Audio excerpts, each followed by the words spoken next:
Alam mo, talagang nakikita naman natin na kaya hindi makahanap yung katotohanan. Yung administrasyon mismo ang ayaw hanapin yung katotohanan. Aha. Nakikita natin, gaya ng ICI, bigla na lang nag-resign yung mga commissioners, hindi na alam kung ano nangyayari, di ba? Yung Senate Blue Ribbon Committee, sabi, involved si Secretary A.S. Bersamin pero hindi na pinatawag. Ibig sabihin, pagka may lumalapit na yung investigasyon sa Malacanang, humihinto na. Katulad nitong impeachment complaint na hindi na binigyan ng pagkakataon na mag-imbestiga doon sa katotohanan. Kaya nga, sa tingin ko, ayan yung problema. Yung mismong administrasyon ang ayaw malaman yung katotohanan. At ang masama nito, nakaka-apekto to sa tiwala ng mga investors, at ito yung nagiging dahilan.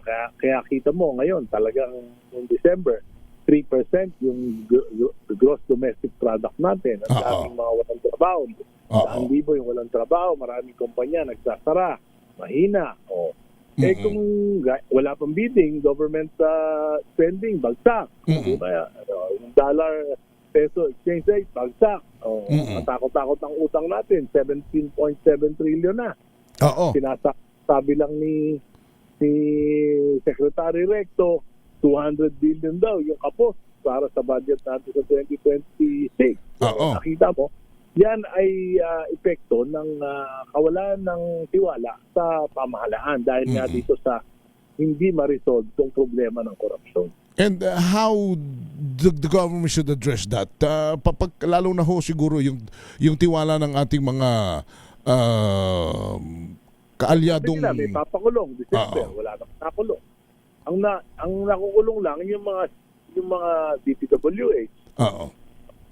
At yung mga contractors na hindi naman magkakaroon ng pera na mananakaw kung hindi pinondohan ng gobyerno.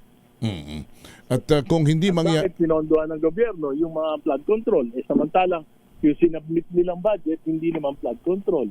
Pero nung dumaan sa Kongreso, pinayagan nila na maging flood control. Pinalitan yung, halimbawa, yung mga flagship projects, yung Metro Subway na na-delay na dahil hindi nila naponduhan.